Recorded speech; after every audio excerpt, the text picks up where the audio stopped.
கர்த்தர் கூட இருக்கிறார். ஆமென். கர்த்தர் கூட இருக்கிறார் அப்படிங்கிற விசுவாசம் என் கூட இருக்கு.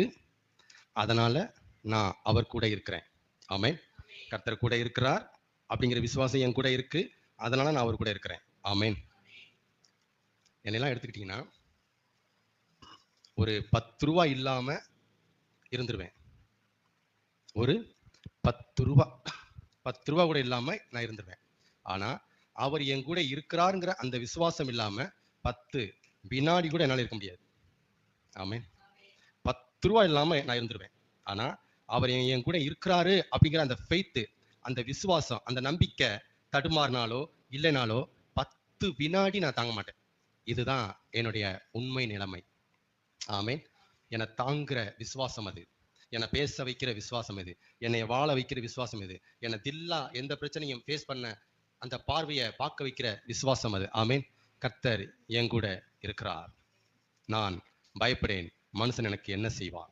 ஆமென். கர்த்தர் என் பட்சத்தில் இருக்கிறார். நான் பயப்படேன். மனுஷன் எனக்கு என்ன செய்வான்? ஆமென். ஆமென். கர்த்தர் நம்ம பட்சத்துல இருந்தும் அவர் நம்ம பட்சத்துல இருக்கிறாருங்கிற அந்த உணர்வு இல்லைன்னா நான் என்ன செய்ய? ரொம்ப ரொம்ப முக்கியம். அவரு நான் யுத்தத்துக்கு போறேன். உதாரணத்துக்கு நான் ஒரு யுத்தத்துக்கு போறேன். அவர் என் கூட கிளம்பி கடப்பார எல்லாத்தையும் எடுத்துட்டு வராரு. அப்படிங்கிறது எனக்கு தெரியாம நான் போனா நான் என்ன செய்வேன்? திகில், பயம், விரக்தி, அவுட்டு. ஆமென். ஆமென்.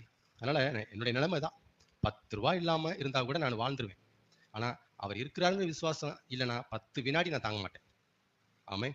ஏன்னா அவர் இருக்கிறாருங்கிற விசுவாசம் என்னுடைய இருந்துச்சுன்னா அந்த 10 ரூபா இல்லாத நேரத்தை கூட அந்த விசுவாசம் என்ன மேக்கப் பண்ணுது. அந்த விசுவாசம் என்ன நடத்துது. விடுறா விடுறா போடா, வந்துருண்டா 10 ரூபா வந்துருண்டா. ஆமென். அப்ப 10 ரூபா இல்லாத பிரச்சனையை விசுவாசம் தாங்குது. ஆனா 10 வினாடி அந்த விசுவாசம் இல்லாத அந்த நேரத்தை 10 ரூபா தாங்காது. 10 ரூபா ஏதாவது தாங்குமா? 10 ரூபா இருக்கிறதுனால அந்த விசுவாசம் எனக்கு வந்துருமா? வராது. பட் விசுவாசம் இருந்தா 10 ரூபா எனக்கு வரும். புரியுதுங்களா? இது விசுவாசத்தினுடைய வேல்யூ. விட்டுறவே கூடாது. ஆமென்.